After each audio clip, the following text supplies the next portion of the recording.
Selamat datang di Novel Bersuara. Sebuah cerita yang berjudul Bunda, Bukan Wanita Malam. Episode 91. Oleh autor Kolom Langit. Dengan If sebagai pengisi suara. Selamat mendengarkan.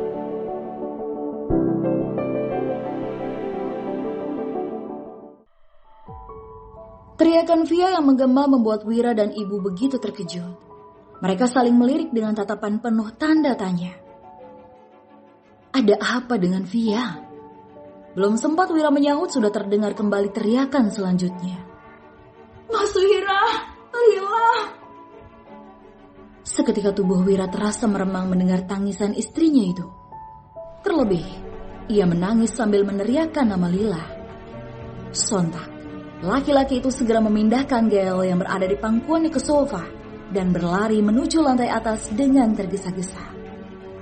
Begitupun dengan ibu yang sama terkejutnya. Ia memanggil seorang pengasuh Gail dan meminta menjaga bayi kecil itu. Kemudian dengan segera, ibu pun menyusul Wira ke kamar Lila.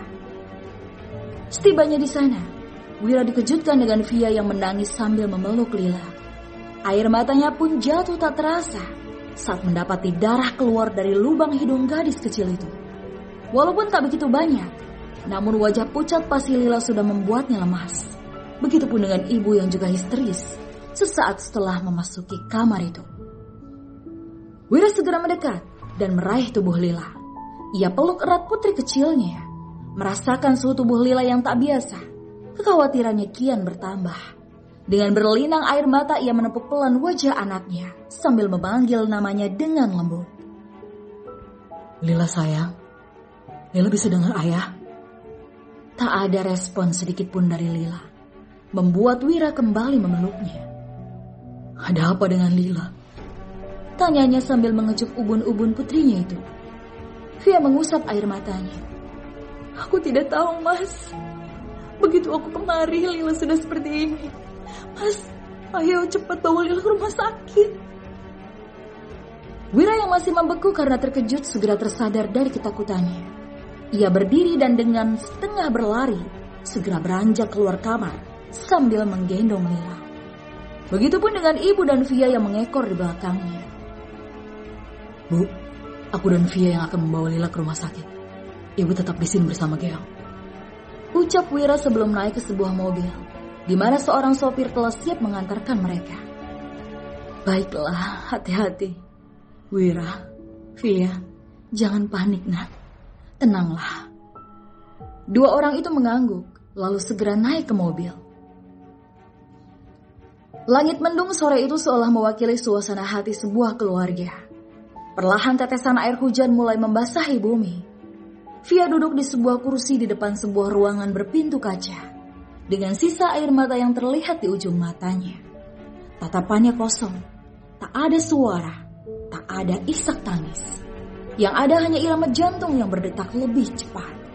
Begitupun dengan Sarah yang duduk di sisinya sambil menahan tangis.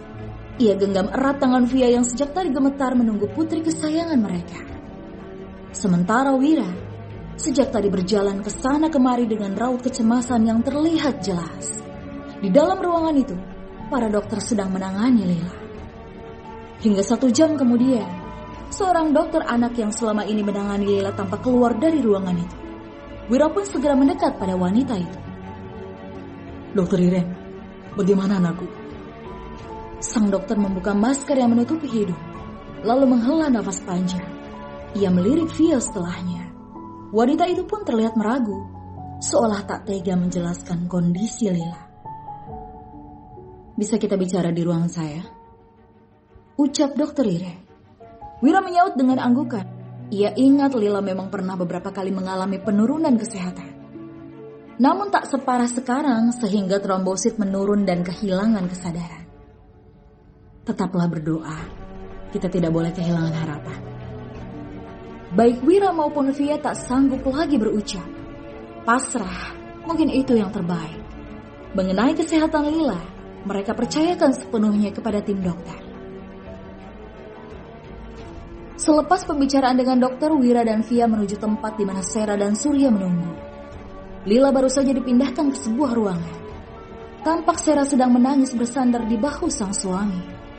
Namun wanita itu segera mengusap air matanya saat melihat kedatangan Via dan Wira. Tanpa sepatah kata pun, Via berjalan menuju jendela kaca dan menatap ke dalam sana. Melihat Lila terbaring lemah dengan beberapa peralatan medis yang melekat di tubuhnya, bagaikan sayatan bagi Via. Ia kemudian teringat sebuah kisah yang mengajarkannya untuk bersabar. Dikisahkan bahwa Nabi Ayub adalah hamba yang memiliki kesabaran yang dipuji Allah. Dengan segala ujian hidup yang tidak mudah, ia tetap bersabar. Kehilangan seluruh harta dan ke-12 anaknya tidak menyurutkan kesabaran dan keikhlasannya untuk menerima apa yang ditakdirkan untuknya.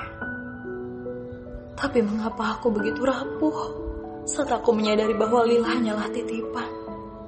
Mengapa hatiku tidak ikhlas untuk melepasnya? Lalu apakah aku masih layak untuk meminta? Bersambung.